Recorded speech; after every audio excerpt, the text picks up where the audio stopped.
ang mga kwento ng pag-ibig, kwento ng buhay, at kwento ng pag-asa dito sa Barangay Love Stories. Love Stories. Panapanahon ang buhay. Minsan tag-araw at minsan naman ay tag-ulan. Pero pagkatapos ng ulan ay lumilitaw ang baghari na siyang simbolo ng pag-asa.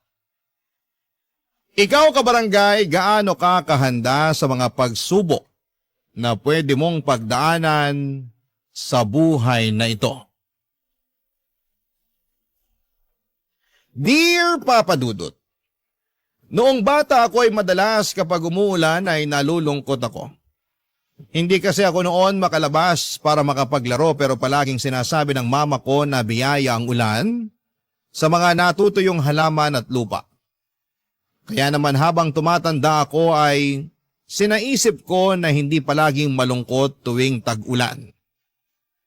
Parang sa buhay lang ng tao, panapanahon. Minsan maaraw at minsan naman ay maulan. Bago ko ipagpatuloy ang kwento ng buhay ko ay gusto ko munang bumati ng isang maganda at mapagpalang araw sa ating mga kabarangay na nandyan sa Pilipinas. Itago niyo na lamang ako sa pangalang Raquel. 33 years old at sa ngayon ay dito na naninirahan sa India kasama ang aking Indian husband at aming mga anak. Taong 2024 lang kami nag-migrate dito pero sa Pilipinas isinilang ang mga anak namin. Nagtatrabaho po bilang engineer ang Mr. ko rito at isa naman akong housewife. Pero ang ikukwento ko sa inyo ay yung buhay ko sa Pilipinas noong mga panahong bago mag-pandemic. Bali taga-Pasig kami ng mama ko at pagtitinda ng ulam ang kinabubuhay naming mag-ina, Papa Dudut.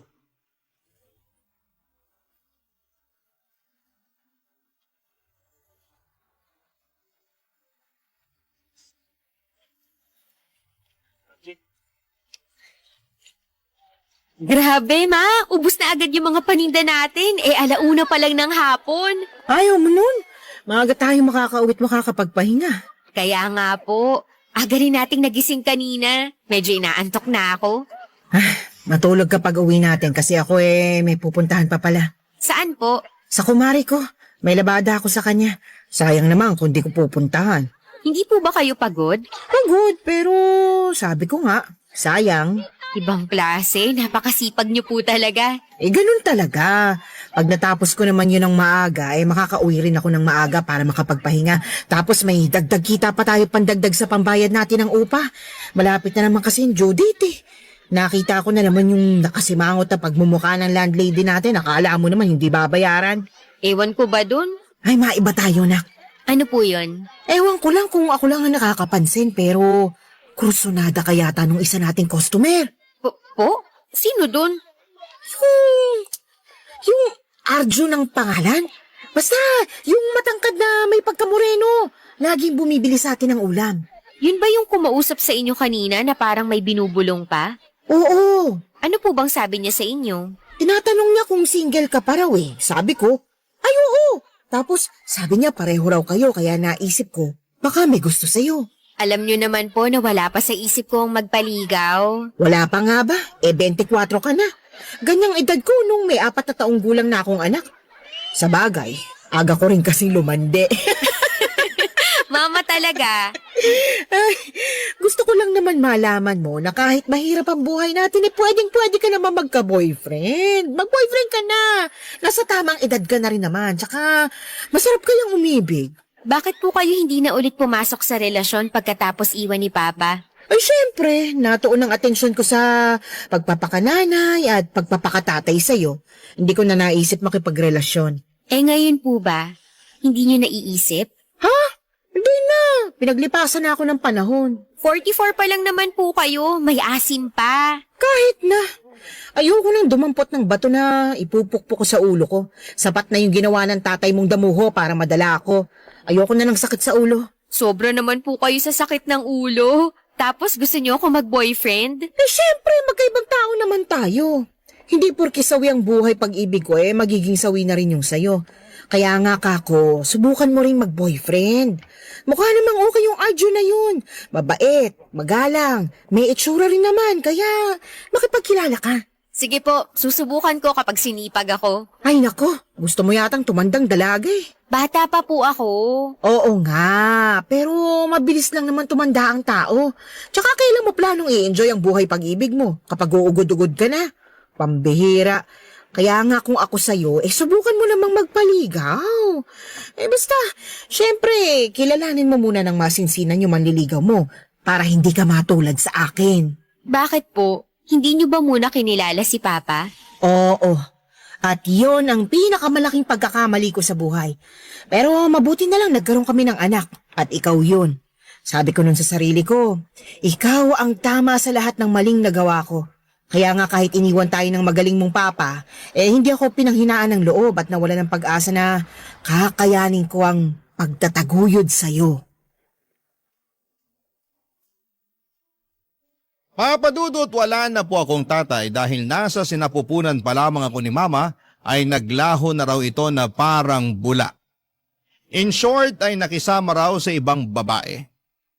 Kaya naman wala akong kinamulatang ama pero alam kong ginawa ng nanay ko ang lahat ng makakaya niya upang itaguyod ako. Kaya nga mahal na mahal ko ang mama ko ng higit kanino man sa mundo. Pareho kaming masiyahin, malakas tumawa, at dinadaan sa biro ang mga problema. Sa ganong paraan ay nababawasan ang hirap na mga dalahin namin sa buhay. Hindi na ako nakatungtong noon sa college pagka-graduate ko ng high school dahil sa hirap ng buhay. Nakikitara lamang kami ni Mama noong araw sa matapobre naming kamag-anak na nasa Cainta, Rizal. Bago kami nag-decide na umalis at mangupahan na lamang sa Pasig. Malayong pinsan ni Mama ang tinirhan namin doon at nag-aambag naman kami pampili ng pagkain at pambayad ng bills. Masipag din naman ako sa mga gawaing bahay pero hindi talaga umubra ang pagsasama namin kaya umalis na lamang kami at namuhay na malayo sa kanila, Papadudot. Noong nakapangutang si Mama ng pampuhunan ay nagtinda kami ng mga ulam sa tapat ng isang pabrika. 24 years old ako noong niligawan ni Arjun. Isang factory worker na sinasabi ng mama ko na kursonada ako. Na-in-love rin naman ako sa kanya hanggang sa nag-decide kami na magsama sa iisang bubong matapos akong mabuntis. Ayoko pa sanang iwan ang mama ko ng mag-isa sa inuupahan namin pero siya ang nagpaalis sa akin dahil hindi raw dapat nakikisama sa kanyang magulang ang isang anak na mayroon ng sariling pamilya. Kaya wala na akong nagawa kundi ang makipag-live-in kay Arjun at tumira kami noon sa Cubao. Pero gusto ko lang linawin na maayos ang relasyon namin ni Mama sa isa't isa. Bali, biruan lang namin yung pagpapalis niya sa akin, Papadudot.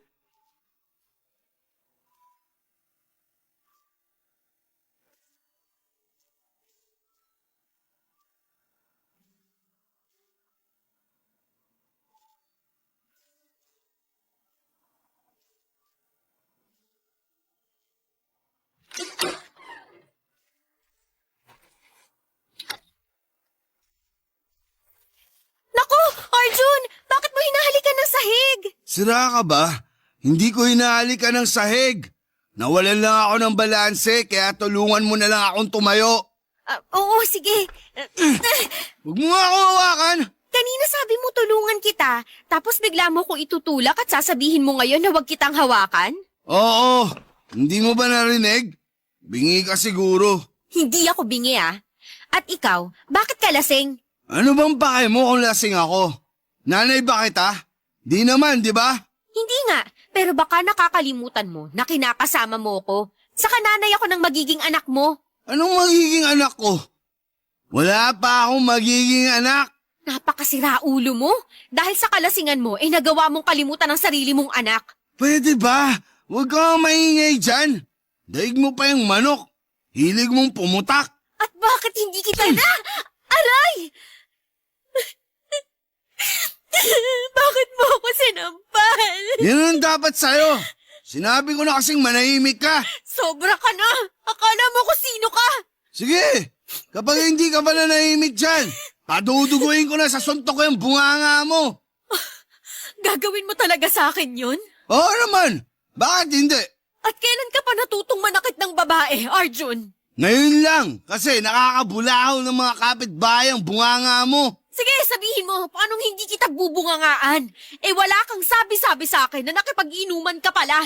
Baka lang hindi mo alam kung anong oras na, oh. 12:00 na ng madaling araw. Kanina pa ako alalang-alala sa yung damuho ka. Ay, talaga naman. Sige, subukan mo. Kundi magsisisigaw ako lalo para mabulahaw na natin yung mga kapitbahay natin. Napaka-eskandalosa mong babae ka. Wala ka na bang hiya? Bakit ako mahihiya? Eh ikaw nga yung walang hiya. Sumusobra ka na talaga, ha? Nanggigigil na ako sa'yo. Mas nanggigigil ako sa'yo. Ay, peste ka talaga. Halika nga rito. Aray, bitiwan mo ako, Arjun! Bibitiwan lang kita kapag natutok ang ilugar ang sarili mo sa pamamahay na to. Anong ilugar? Eh alam ko naman kung anong lugar ko rito. Alam daw, pero kung makapagsalita ka dyan, akala mo kung sino ka. Niyayabangan mo pa ako? Eh kung paduguin ko na talaga yung bunganga mo, sabihin mo bitaw. Sige, sabihin mo. Please, Arjun, bitiwan mo na ako. Kanina pa ako nasasaktan eh. Bibitiwan lang kita pag nag-sorry ka sa akin. Sabihin mo, sorry, kasi masyado ako nagmamarunong. Sorry na kasi masyado ako nagmamarunong. Sorry na. Yan, ganyan nga. Sige pa, mag-sorry ka pa. Dali. Sorry na talaga. Sabihin mo, sorry na, master. Dali, sabihin mo.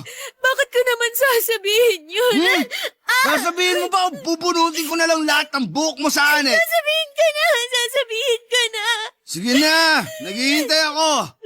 Sorry na, Master. Patawarin niya na ako. Ganyan nga. Madali naman ako kausap eh. Oh, ayan. Sa sunod, ilugar mo yung kaingain mo para hindi ka nasasaktan. Nakakairita ka kasi.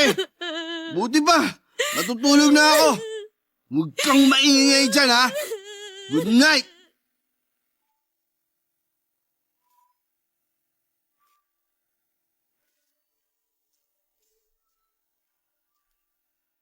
Papadudot, hindi ko na lamang namalayan na mabilis na palang lumipas ang 5 buwan. At sa loob ng mga panahong yon hanggang noong bago ako pinisikal ni Arjun ay maayos naman ang pagsasama namin. Pero napansin ko na mainitin talaga ang ulo niya tapos gusto niyang nasusunod palagi. Kaya nga noong sinabi niyang pumirmi ako sa bahay namin at intindihin ko na lamang daw ang pagbubuntis ko ay yon ang ginawa ko. Kaso hindi ko po akalain na darating kami sa punto na mapagbubuhatan niya ako ng kamay. Kahit naman masayahin akong tao at positibo sa buhay, ay marunong pa rin akong masaktan. Nagsorry rin naman sa akin si Arjun kinabukasan at sinabi niyang nadala lang daw siya ng kanyang emosyon. Papadudot, pinatawad ko siya at pinagsabihan na huwag na niyang ulitin ang pananakit niya sa akin. Hindi ko rin po siya sinumbong sa mama ko dahil ayokong masira ang imahe niya bilang kinakasama ko at tatay ng magiging anak namin, Papadudot. Barangay Love Stories. Barangay Love Stories. Papadudot, lahat tayo ay nakagagawa ng katangahan at kabobohan sa buhay. Hindi po yon maiiwasan dahil tayo ay tao lamang. May kasabihan nga na charge it to experience. Na ang ibig sabihin ay matuto tayo mula sa mga pagkakamali natin sa buhay at magsilbi na lamang aral sa atin ang masasalimuot na karanasan na ating pinagdadaanan. Pero ang masasabi ko lang ay napakalaking katangahan na pinatawad ko si Arjun dahil umasa akong hindi na niya uulitin ang pananakit sa akin. Pero mali ako dahil sa tuwing nalalasing siya, napipikon o nagagalit, sa maliliit na bagay ay para bang may switch button sa utak niya na bigla na lamang pumipitig para makapanakit. At lahat ng iyon ay natiis ko hanggang sa sumabit ang kabuwanan ko sa pagbubuntis. Ewan, super tanga na lang talaga siguro ako ng mga panahong yon. Dahil hinayaan ko si Arjun na pagbuhatan ako ng kamay kahit na pinagbubuntis ko ang aming anak.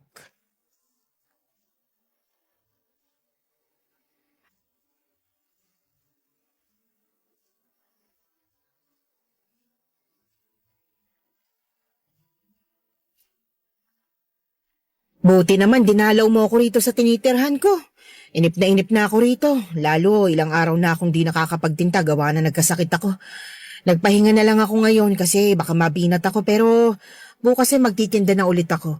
Sorry po, ma. Masyadong busy lang talaga. Busy ka dyan wala ka namang ginagawa doon sa inuupahan nyo. Yung totoo. Baka naman ayaw ka lang papuntahin ng kinakasama mo rito sa bahay natin ha. Hindi naman po sa ganun. Parang ganun na rin kasi kapag tinatanong kong tungkol doon sa'yo wala ka namang sinasagot. Ay, hindi ko tuloy mapigilang mag-alala at pakaisipin ka. Tapos di ka pa nagre-reply sa mga text ko. Pasensya na po kayo, nasira na yung cellphone ko eh. Paano nasira? Nabasag po, nalaglag. Tapos namatay na lang at hindi na gumana. Ay, kaya naman pala eh. Pero wag na po kayong mag-alala kasi ayos na ayos lang ako. Pati na rin yung baby namin ni Arjun. O siya, sige. Napanatag na rin naman ako dahil nagpunta ka rito para dalawin ako. Pero, Ano po yun? ilang buwan na ba yung tiyan mo? 9 na buwan na po. 9 na buwan? Ibig sabihin kabuhanan mo na pala. Opo. Oh, bakit ka pa bumiyahe papunta rito? Santisimang babae to, oo. Dapat pumipirmi ka na lang ngayon sa bahay nyo kasi baka bigla ka na lang mapaanak niyan sa daan. Gusto mo ba yon? Gusto mo bang magluwal ng sanggol sa jeep o di kaya sa kalsada? Mama talaga. Anong mama talaga? Tsaka, ano ba yung tinatawa-tawa mo nagsasabi lang naman ako ng totoo. Kabuhanan mo na, kaya dapat nasa bahay ka lang. Kaya ko naman po, sa katagal ko nang hindi nakakalabas. Tapos namimiss ko na kayo at nag-aalala pa ako ng husto nung nalaman kong hindi kayo nakakapagtinda. Ang alam kong dahilan pag hindi kayo nagtitinda may sakit kayo at tama nga po ako. Ayos naman ako. Magaling na ako kaya hindi mo na kailangan mag-alala. Ako nag-aalala sa'yo kasi... basta, para ka namang Huwag na po kayong mag-alala. Ayos lang po ako, pati ang baby ko. Sige, sabi mo Teka, ano yan? Po? Alin po? Yung itim na marka sa braso mo. Ano yan? Patingin nga. Wag na po. Anong wag na? Tsaka ano to? Pasa ba to? Hindi po yan pasa. Oy, hindi ako pinanganak kahapon, nak. Alam kong pasayan. Pagsabi ka nga sa akin, sinasaktan ka ba ng Arjun na yon? Hindi po. Sigurado ka? Baka pinagloloko mo ko, ha? Mahihila ko patilya mo. Hindi po ako sinasaktan ni Arjun. Nasagi lang po yan sa cabinet nung isang araw kaya nagpasa. Nasagi raw sa cabinet mukhang bugbog yan. Kung totoo nga yung sinasabi mo, patingin nga ng isa pang braso mo. Bakit po? Gusto ko lang makasiguro na nagsasabi ka ng totoo. Nagsasabi po ako ng totoo. Maniwala na lang po kayo. Hindi mo ako masisisi na nagkakaganito ko. Nung isang gabi lang, napanaginipan kitang sinasaktan ka raw na kinakasama mo. Alalang-alala ako sa'yo nun, nak. Panaginip lang po yun. Hindi po ako sinasaktan ni Arjun. Siguraduhin lang niya dahil kung hindi may kalalagyan siya sa akin. Ma! Ano yun? Ma, tingin ko manganganak na ako. Ay, Santisima! Yan ang nga bang sinasabi kong babae ka. Taga, tatawag lang ako na tulong. Maupo ka lang muna dyan. Papadudot, hindi na nga nakumpirma ni Mama ang totoong sitwasyon ko sa poder ni Arjun matapos kong mapaanak ng araw na yon. Masyado pong mabilis sa mga pangyayari. Mabuti na lamang dahil naisugod naman ako kaagad ni Mama sa pinakamalapit na paanakan at ligtas kong naisilang ang baby girl namin ng kinakasama ko. Dali-dali ring dumating si Arjun sa ospital matapos siyang tawagan ni Mama at kitang-kita ko pa ang pag-aalala sa kanyang mga mata. Tuwang-tuwa rin ang kinakasama ko noong nakita na niya ang aming anak. Hinalikan pa nga niya ako sa noo at nagpasalamat sa akin dahil ginawa ko raw siyang tatay. Siyempre, lumambot ang puso ko sa ginawa niyang yon at naisip ko na maaaring simula na yon ang pagbabago niya. at pagiging mabuting ama at kinakasama sa amin ang kanyang anak. Nangako rin naman sa akin si Arjun na hindi na niya ako sasaktan. Pero mabilis na nagdaan ang 2 buwan, ay napako lang ang kanyang pangako, Papa Dudut.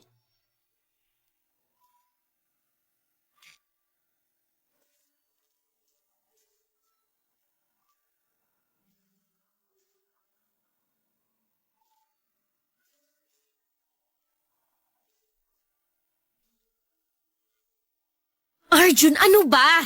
Anong ano ba? Hindi pa nga tayo tapos mag-usap tapos tinatalikuran mo na ako. Ah, hindi pa ba? Akala ko tapos na eh. Gusto ko na kasi matulog. Pagod ako para lang sa kaalaman mo. Palibhasa, hindi ikaw yung nagtatrabaho sa labas. Kaya akala mo pasarap lang ginagawa ko dun. Hindi naman yun ang inaakala ko Alam ko na mahirap din ang ginagawa mong pagtatrabaho. Pero sana naman, isipin mo rin na mahirap din maging nanay at mag-alaga sa baby natin. Oh, anong gusto mong gawin ko? Wala! Wala naman ako magagawa doon kasi alam ko na tungkulin kong alagaan ang anak natin bilang nanay niya. Alam mo naman pala eh. Pero hindi naman yun ang issue rito. Ang dami-dami mo talagang alam no. Masyado kang ma-issue sa buhay. Ano ba kasing issue mo? Kinakausap pa kita tungkol sa kulang na sweldo na binigay mo sa akin, di ba? Wala na nga. Huwag kang sumigaw. Baka magising ang anak natin. Paanong di sisigaw? Nakakagigil ka na. Ulit-ulit mong sinasabi na kulang yung sweldo na binigay ko. Kahit kapkapan mo pa ako, wala ka nang maiita sa akin. Yan na yun. Sagad na, pati patot, panabla. Lintik naman na buhay to. Hindi ka lang naman ngayong sahuran nagbigay sa akin ng kulang na sahod. Pang-ilan mo na ba to? Aba, ewan ko sa'yo. Ewan mo talaga sa akin kasi nakakarami ka na. Ano ba kasing pinuputok ng butsin mo dyan? Buti nga, nagbigay ako eh. Pero kulang. Hindi naman ganito yung binibigay mo sa akin noon Nasaan na yung iba? Ano? Sabihin mo sa akin saan mo ginastos yung pera. Bakit ko sasabihin sa'yo? Pera ko naman yun. Sabihin mo sa akin para alam ko at hindi ko hinahanap. Hindi mo na kailangang malaman dahil akin naman yun.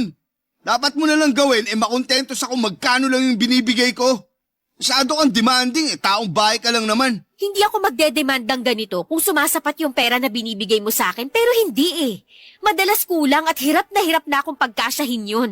Sa gatas pa lang at diaper ng baby natin kulang na yung inaabot mong sahod. Tapos gusto mo pa laging masarap ang ulam wala na nga tayong pambili. Masama bang mag-ulam ng masarap?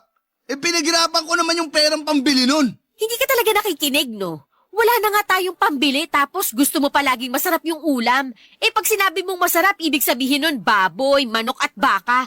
Hindi ka kumakain ng gulay at isda at madalas mong iniinsulto ang luto ko. Ay, nako! Dami mo talagang issue sa buhay Ikaw kasi masyado kang masikreto. Ano bang pakialam mo? Hindi naman lahat ng galaw ko dapat malaman mo. Sa lagay, para palang hindi partner ang trato mo sa akin kung ganyan. Huwag ka kasing masyadong pakialamera. Kung masta ka, akala mo asawa na kita. Pero gusto mo asikasuhin kita na parang asawa ko na. Ay, talaga naman. Alam mo, kanina ka pa Sumusobra ka na Bakit mo ako sinampal? Hindi ko na kasi nagugustuhan yung tabas ng dila mo. Masyado nang matalim kaya dapat na kitang sampalin. Sumusobra ka na talaga. Kulang pa nga yung ginawa ko. Dapat sa'yo tinatadyakan para matuto. Tama na! Huwag mo na ako saktan! Tama na! Ayaw mo palang nasasaktan Kaya sa susunod, huwag mo na akong kakwestiyonin. Papa Dudut, tahimik akong umiiyak ng gabing yon dahil ayokong may kapitbahay na makarinig sa akin. Ayoko rin na magising ang baby namin na mahimbing ng natutulog ng gabing yon. Sobrang sakit ng katawan ko sa pamimisikal ni Arjun. Pero mas masakit ang puso ko dahil inulit na naman niya ang bagay na sinabi niyang hinding-hindi na niya gagawin pa. Durog na durog ako ng mga panahong yon at pakiwari ko ay wala na akong magagawa pa. Dahil maliit pa ang baby namin at wala naman akong trabaho, ay wala talaga akong mapupuntahan. Hindi ko rin naman gustong umalis sa poder ni Arjun at pumunta kay mama dahil ayoko siyang madamay sakaling may gawing masama ang kinakasama ko. Sobrang walang-wala na ako ng mga panahong yon. Nawala na rin ako ng pag-asa na magiging maayos pa ang buhay at pagsasama naming pamilya. Dalangin ko na lamang ng mga oras na yon na hipuin ng Diyos ang puso ni Arjun upang magbagong buhay siya. Papa Dudut. Barangay Love Stories. Barangay Love Stories. Papa Dudut, mukhang narinig ng Diyos ang panalangin ko sa Kanya. Dahil hindi na masyadong namimisikal ang kinakasama ko sa paglipas ng mga araw. Paminsan-minsan na lamang kapag napipikon siya dahil hindi na talaga mawala sa ugali niya ang pagiging magagalitin. Pero nag-level up naman sa katarantaduhan si Arjo noong nagsimula siyang malulong sa sugal at pambababae. Nang mga panahong yon ay kakaisang taon lang ng anak namin. Bukod doon, habang tumatagal ay pakiramdam ko ay may naiipong galit sa akin ang kinakasama ko.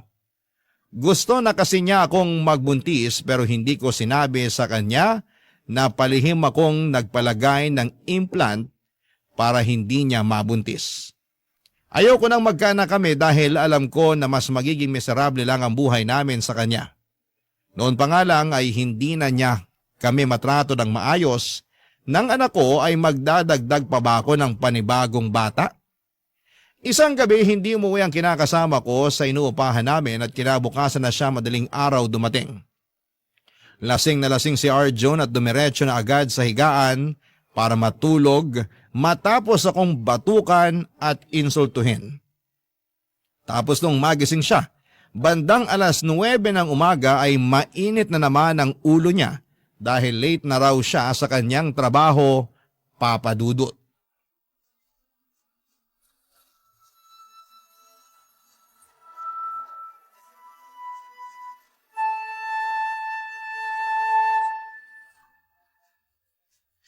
Anak naman ng tuknini. Raquel! Alas 9 na pala ng umaga. Bakit hindi mo ako ginising kanina? Pwede ba? Huwag kang sumigaw. Nakita mong tulog pa anak natin eh. Buti sana kung ikaw magpapatahan dyan pag umiyak, eh hindi mo nga malaro ng matagal yung anak natin. Aray ko! Aga-aga mo na naman nagbubunga nga, ha? Halika rito! Kakalboy na kita talaga! Inaano ba kita? Bakit mo ako sinasabunutan? Eh nakakabalas na yung pagmukha mo sa yung pagyayaw mo sa akin! Wala naman akong ginagawa sa'yo ah. Ikaw yung bagong gising dyan tapos naninigaw na agad. Paano di ako maninigaw? Eh hindi mo nga ako ginising kanina. Di tuloy ako nakapasok sa trabaho. Sayang yung araw. Hindi ko nakasalanan kung hindi ka nakapasok sa trabaho. Saka nung hindi ginising, eh nakailang sabi ako sa'yo noon tapos niyugyug pa kita pero tulog mantika ka. Ah, ganun ha? Sige, bubunutin ko na talaga pang buhok mo sa akin para magtanda ka. Tama na, parang awa mo na. Wala na akong awa, lalo na sa katulad mo. Raquel, anak! Mama? Ano ka ba? Ano pong ginagawa mo rito? Sira ulo ka! Bakit mo sinasabunutan ng anak ko? Bakit niyo naman po ako binatukan? Kulang pa yan dahil sa pananakit mo sa anak ko. Sabihin mo, anak, bakit niyo sinasabunutan? Hindi ko po alam. Basta na lang po siya nagalit sa akin. Eh wala naman po akong ginagawa sa kanya. Anong walang ginagawa? Eh ang aga-aga, nagbubunga ka dyan. Paano hindi kita bubungangaan? Eh nakakainis ka na. Kahit nabungangaan ka pa nitong anak ko, wala ka pa rin karapatan na saktan siya. Napakasira ulo mo. Ganito palang ginagawa mo sa anak ko. Mabuti pa, wag na po kayo makialam dito. Problema na po namin to ng anak nyo. Hindi ko kayo pakikialaman kung hindi mo sinasaktan ang anak ko. Nak, sabihin mo, ngayon ka lang ba sinaktan ng lalaking yan? Sabihin mo kay mama dali. Hindi po. Maraming beses na po niya akong sinaktan. Simula pa lang nung pinagbubuntis ko yung anak namin, nananakit na po siya, ma. Bakit kasi ngayon mo lang sinabi sa akin? Sana noon pa lang nailayo na kita sa kanya. Natakot po kasi ako. Saka nangako naman po si Arjun na magbabago na eh. Kaya lang, napako lang po yung pangako niyang yun. Sinubukan ko namang tuparin yung pangako ko sa'yo Kaso anong magagawa ko kung nakakapikon ka na minsan? Anong nakakapikon ako minsan? Ang sabihin mo, mabilis ka lang talagang mapikon at magalit. Tapos kasunod na nun yung pananakit mo sa akin. Sapat na yung dahilan para may kalagyang kang lalaki ka. Sobra ka na sa ginagawa mo sa anak ko. Humanda ka sa akin. Ano pong gagawin niyo sa akin? Tinatanong pa ba yan? Eh di irereklamo kita para makulong ka. Napakakapal ng pagmumukha mong saktan ng anak ko ay mag-isa ko lang yung tinaguyod ng araw. Pinakaiingatan ko yan na halos hindi ko na pinadatapuan sa lamok. Tapos ikaw, pipisikalin mo lang. Sinasabi ko na nga ba na yung nakita kong pasa niya nung buntis pa lang siya sa anak mo, hindi talaga galing sa aksidente, kundi mayroong bumugbog sa kanya.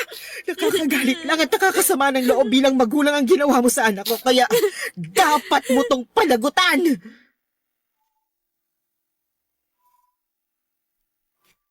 Papadudot galit na galit ang mama ko nang aktwal niyang makita ang pananakit sa akin ni Arjun.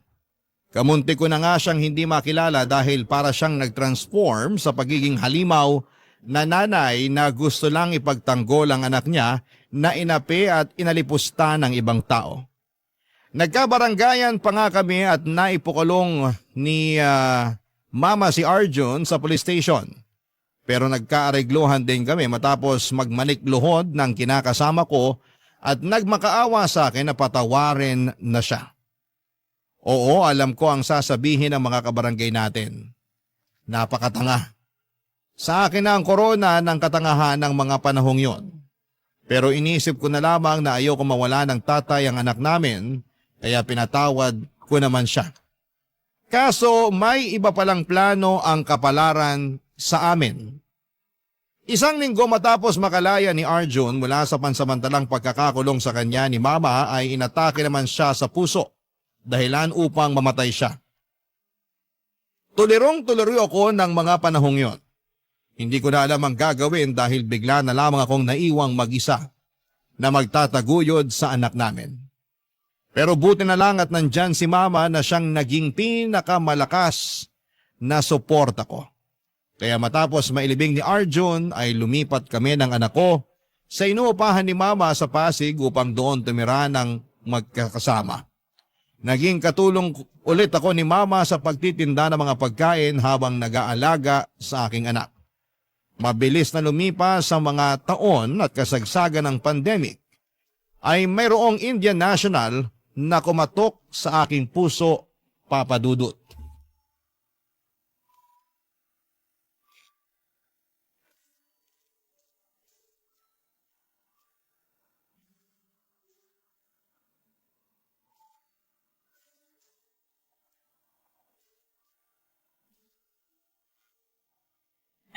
Alam mo, marami akong napagtanto ngayong dumadaan ng buong mundo sa pandemyang ito.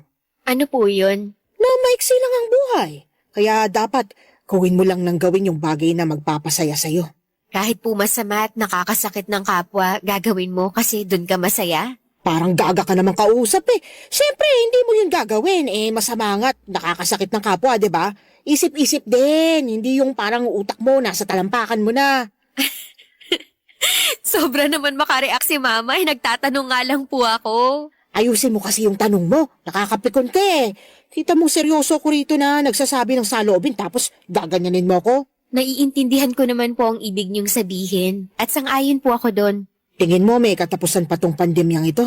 Meron naman po. Sana nga kasi. Nakakatakot na limitado na lang yung galaw natin eh. Saka tingnan mo, wala tayong pinagkakakitaan. Naniniwala naman po ako na magiging maayos ang lahat at unti-unti ibabalik yung dati. O sige, sabi mo eh. Ayoko naman ma-stress pa at pakaisipin na hindi nabubuti ang mundo. Kasi baka naman magkasakit ako. Nakakatakot pa naman magkasakit sa panahon ngayon. Baka mamaya i-quarantine ka bigla. Hindi po mangyayari yun. Kalma lang po kayo. Kalmado na ako. Ay, maiba tayo. Kumusta kayo nung sinasabi mong Indian National na kachat mo? Ayos lang naman po. Nagugustuhan ka na ba niya?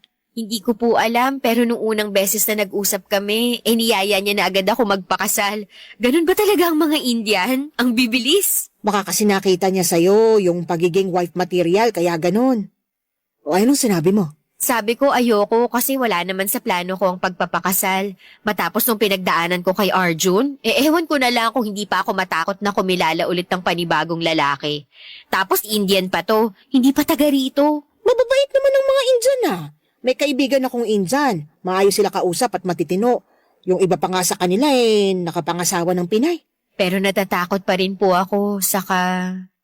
Tsaka ano? Komplikado po ang relasyon namin kasi sinabi ko na sa kanya na may anak ako sa una kong kinasama. O ano sagot niya?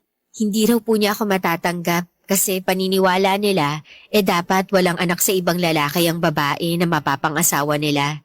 Sabi ko ayos lang naman sa akin kung hindi niya ako tanggapin dahil may anak na ako. Ayaw ko na rin sa kanya. Ay, ganun ba yun?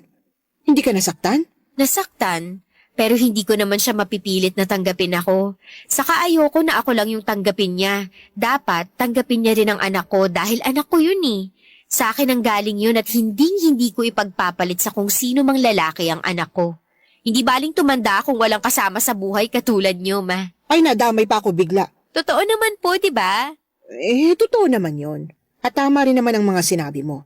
Wag na wag mong ipagpapalit ang anak mo sa kung sino mang lalaki sa mundo dahil yung mga yan, marami yan, pwedeng palitan, pwedeng iwanan.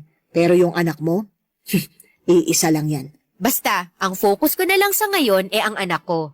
Gusto kong magsumika para mabigyan siya ng maayos na buhay sa hinaharap. Gusto kong patunayan na kahit mag-isa lang ako na nagtataguyod sa kanya, kayang-kaya ko. Hindi ka naman mag-isa kasi kasama mo ko. Opo, ma. Salamat po kasi nandyan kayo sa tabi ko. Walang anuman. Saka, sino-sino bang magtutulungan? Tayo-tayo rin naman. Basta, magsikap ka lang sa buhay. Ako nang bahala dito sa anak mo. Alam mo naman na mahal ko tong apo ko eh. At hanggat malakas pa ako, aalagaan ko siya sa abot ng makakaya ko. Salamat po ulit. Maraming salamat po. Papa Dudut, malaki ang pasasalamat ko sa mama ko dahil hindi niya kami iniwan ng anak ko, lalo na noong mga panahong kailangan namin siya. At magpasa hanggang ngayon ay nananatili pa rin ang suporta at pagmamahal niya sa amin kahit na narito na kami sa India. Kung tatanungin ninyo ako kung ano ang nangyari sa amin ng Indian National na nagyaya sa aking magpakasal noon at nagsabi na hindi niya ako matatanggap dahil may anak ako sa ibang lalaki, ay siya pa rin naman ang napangasawa ko. Hindi niya rin kasi ako natiis at gusto niya na makipagbalikan sa akin. Pero hindi naman magkaibigan ang turingan namin sa isa't isa, doon niya pinagtapat na gusto niya pa rin akong mapangasawa. Tapos nagpunta siya noon sa Pilipinas nang bumalik na ang operasyon ng mga eroplano. Pinakilala ko siya kay mama at sa anak ko at masaya ako dahil nakaklose niya kaagad ang 2 taon na malapit sa puso ko. Lumipas ang 1 taon ay pumayag na ako magpakasal sa kanya doon sa India nang ako naman ang bumisita sa bansa nila para makilala ang kanyang pamilya at nagkaroon kami ng 1 anak na dito ko sa Pilipinas isinilang. Hindi nagtagal ay tuluyan na nga kaming nag-migrate sa India kasama ang buong pamilya ko. Si mama naman ay dumadalaw-dalaw sa akin dito kaya hindi ko nararamdaman na malayo kami sa isa't isa. Sa kasalukuyan ay nagpapasalamat ako ng husto sa may kapal dahil binigay niya ang isang matino, responsable, malumanay, magsalita at hindi nananakit na lalaki. Bukod doon ay mabuting ama rin siya sa aming mga anak. Masasabi ko na kahit masakit ang pinagdaanan ko noong araw sa dati kong kinakasama, ay maligaya naman ang aking puso ngayon na natupad na ang mga pangarap ko magkaroon ng pamilyang magmamahal at mamamayani ang pagmamahal sa bawat isa. Hanggang dito na lamang po ang sulat ko, Papa Dudut. Sana po'y kinapulutan ng aral at inspirasyon ng mga kabarangay natin ang kwento ng buhay ko. More power and God bless po sa inyong programa sa Barangay Love Stories. Ang inyong forever kapuso at kabarangay, Raquel. Kwentuhan naman tayo dito sa comment section.